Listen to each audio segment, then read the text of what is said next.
Salam sejahtera Malaysia. Selamat datang ke channel Fails Lifestyle. Tuan-tuan dan puan-puan, ada satu kabar yang mengejutkan, satu kabar mendukacitakan yang menggemparkan seluruh Malaysia dan kepimpinan politik di Malaysia. Dan kabar ini sudah pasti yang mendukacitakan Istana Negara yang di Pertuan Agong dan juga Permaisuri. Satu kabar duka cita yang telah diterima oleh Istana Negara hari ini.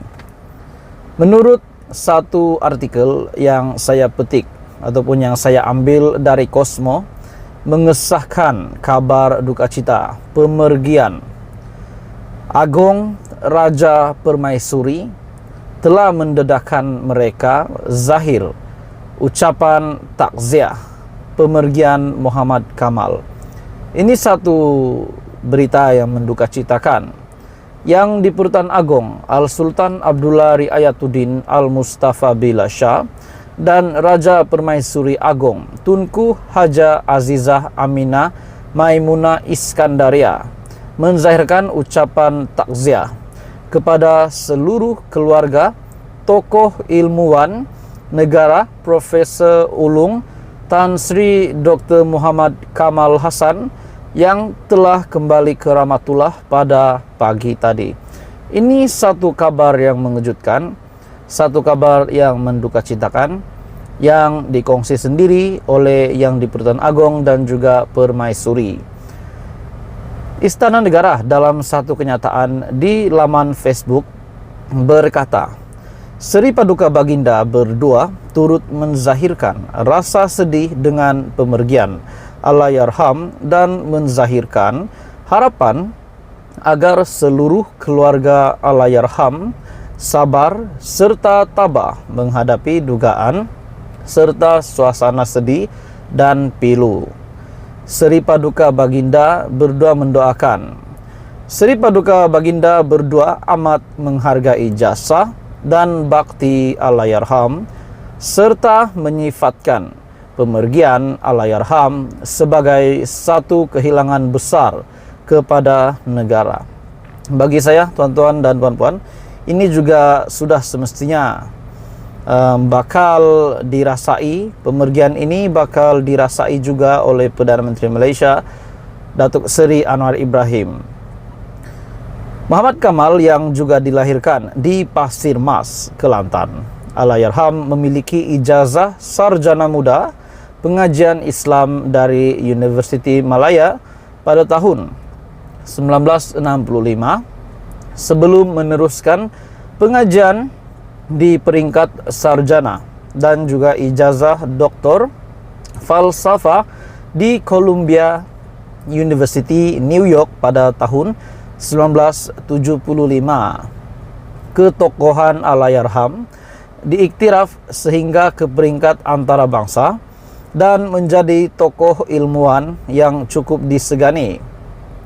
Allahyarham diamanahkan sebagai rektor Universiti Islam Antarabangsa Malaysia ataupun UIAM pada tahun 1999 hingga 2006, selain turut berperanan sebagai pengerusi lembaga penasihat penyelarasan pelajaran dan pendidikan agama Islam ataupun LEPAI, sebuah lembaga ditubuhkan dengan perkenan Majlis Raja-Raja. Ini satu maklumat ataupun satu kabar yang mendukacitakan seluruh Malaysia. Salam sejahtera Malaysia. Selamat datang ke channel Fails Lifestyle.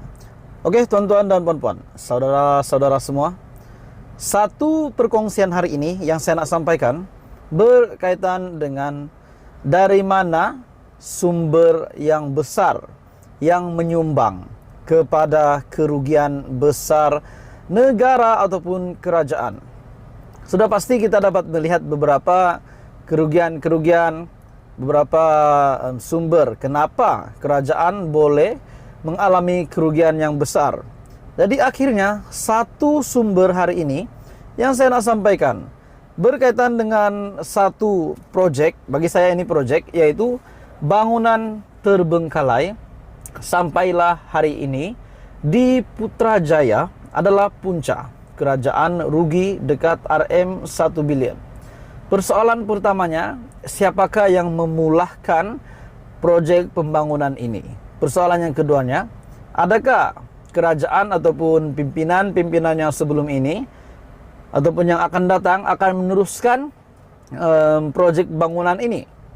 Akhirnya, ini adalah bangunan terbengkalai sampailah hari ini di Putrajaya menjadi punca kerajaan rugi hampir RM 1 bilion ringgit Malaysia. Ini bangunan terbengkalai sampai sekarang di Putrajaya. Punca kerajaan rugi dekat RM 1 bilion. Kerajaan dianggarkan rugi RM 812 juta daripada pembangunan ibu kota pentadbirannya Putrajaya dengan sebahagian besar yaitu RM 799,34 juta disebabkan projek monorail yang ditangguhkan pada tahun 2004 menurut laporan terkini Ketua Audit Negara. Dan daripada jumlah wang yang dibelanjakan untuk projek monorail itu kira-kira RM 797,18 juta digunakan untuk pembangunannya, manakala RM 2,16 juta lagi untuk penyelenggaraan terowong bagi projek itu yang tidak pernah digunakan, kata laporan Ketua Audit Negara 2021 siri 2 yang dikeluarkan pada 16 Februari. Jadi saudara-saudara, bagi saya ini memang satu kerugian yang besar. Kalau memang terbengkalai sejak tahun 2004 lagi, berapa kerajaan sudah, berapa kepimpinan pentadbiran yang sudah lalu yang mungkin terlepas pandang dengan projek yang terbengkalai ini. Jadi akhirnya Ketua Audit Negara dalam satu laporan negara 2021 siri 2 yang dikeluarkan pada 16 Februari 2023. Ini satu laporan bagi saya yang pasti mengejutkan rakyat Malaysia, terutamanya kepada pemimpin-pemimpin di kerajaan dan juga mungkin mengejutkan juga kepada pemimpin ahli politik di blok pembangkang. Dan saya rasa ini satu kabar yang mendukacitakan disebabkan RM 1 bilion, hampir RM 1 bilion jumlah duit ini, kerugian ini sebenarnya boleh dipakai untuk tujuan yang lebih baik, untuk membantu rakyat, untuk kebajikan dan sebagainya. Tetapi hakikatnya kerajaan telah mendapat kerugian daripada projek ataupun bangunan yang terbengkalai ini. Sampailah ke hari ini di Putrajaya menjadi punca kerajaan rugi dekat RM 1 bilion. Jadi apa komen Anda tuan-tuan dan puan-puan? Teruskan bersama di dalam channel ini untuk perkembangan politik yang seterusnya.